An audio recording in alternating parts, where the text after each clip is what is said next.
नाज़रीन इकराम, अस्सलाम वालेकुम वरहमतुल्लाहि वबरकातुहू। मदरसा बोर्ड की इमारत की तामीर के लिए 9 करोड़ 57 लाख रुपये मंजूर।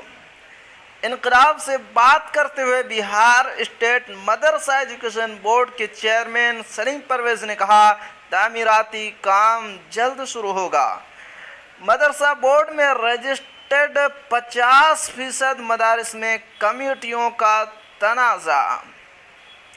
मदारिस की बद इंतज़ामी और कमेटियों की चपकलिस के सवाल पर सलीम परवेज़ ने इस बात का एतराफ़ किया कि फ़िलहाल बिहार में तकरीबन 50% मदारिस में कमेटियों का तनाज़ा है। मदरसा बोर्ड इस बात के लिए कोशा है कि मदारिस में इंतज़ामिया कमेटियों की चपकलिस जल्द ख़त्म हो और वहाँ दर्स व तदरीस का माहौल बहाल हो। उन्होंने बताया कि मदारिस में कमेटियों का तनाज़ा का तदारुक लाजमी तौर पर किया जाएगा। जिन मदारिस इंतज़ामिया कमेटियों का तनाज़ा है, उन मदारिस के दोनों ग्रुप को मदरसा बोर्ड में बुलाकर इसका जल्द अज जल्द हल निकाला जाएगा। जी हाँ, बहुत ही बड़ी खबर है, कई अहम खबरें इसमें हैं। क्या है, आपको शुरू से पढ़कर सुनाता हूँ। पटना बिहार स्टेट मदरसा एजुकेशन बोर्ड की अब जल्द ही अपनी इमारत होगी। मदरसा बोर्ड की 4 मंजिला इमारत के लिए बिहार हुकूमत ने 9 करोड़ 57 लाख रुपए की मंजूरी दे दी है। इनकलाब से खुसूसी बातचीत के दौरान बिहार स्टेट मदरसा एजुकेशन बोर्ड के नए चेयरमैन सलीम परवेज़ ने बताया कि विद्यापति मार्ग पर वाक़ई मदरसा बोर्ड की पुरानी इमारत को मुनहदिम करके उसी मकाम पर नई इमारत तामीर कराई जाएगी। इसकी तामीर की जिम्मेदारी महकमा तामीरात इमारत को सौंपी गई है।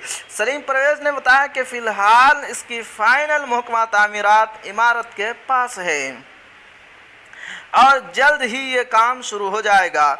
याद रहे कि साबिक चेयरमैन मदरसा बोर्ड अब्दुल क़य्यूम अंसारी की मुद्दत कार के दौरान मदरसा बोर्ड का दफ्तर जनवरी 2020 में हारून नगर में मुंतकिल किया गया था।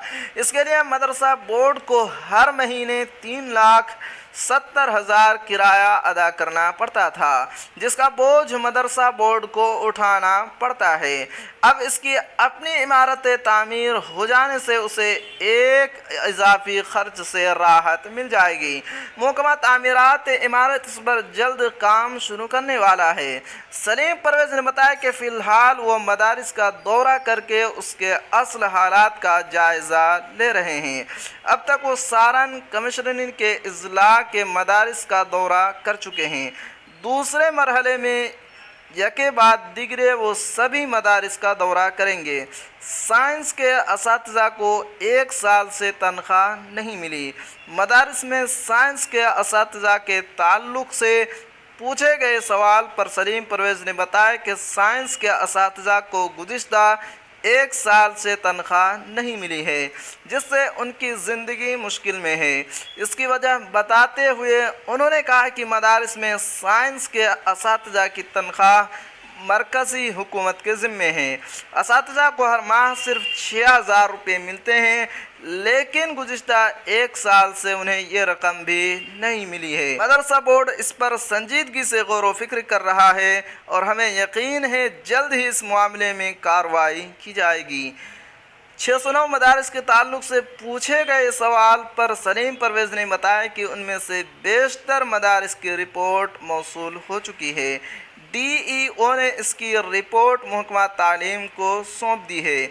जिन मदारिस की रिपोर्ट मौसूल हो गई है, उनमें से ज़्यादातर मदारिस के असातिज़ा की तनख्वाह भी जारी कर दी गई है। याद रहे कि फ़र्ज़ी मदारिस की शिकायत पर पटना हाई कोर्ट ने इन सभी 609 मदारिस की जांच का हुक्म दिया था। हाई कोर्ट ने जांच रिपोर्ट मौसूल होने तक इन मदारिस का असातिज़ा की तनख्वाह पर रोक लगा दी थी। महकमा तालीम के ज़राए के मुताबिक इन 609 मदारिस में से अब तक तकरीबन 418 मदारिस की रिपोर्ट मौसूल हो चुकी है। इनमें से ज़्यादातर मदारिस के असातिज़ा की तनख्वाह जारी कर दी गई है। फ़िलहाल 50 मदारिस की रिपोर्ट भी महकमा तालीम को मौसूल हो चुकी है। حالانکہ محکمہ تعلیم نے ابھی اس کا اعلان نہیں کیا ہے۔ رپورٹ موصول ہو جانے پر ان مدارس کے اساتذہ کی تنخواہ جاری کر دی جائے گی۔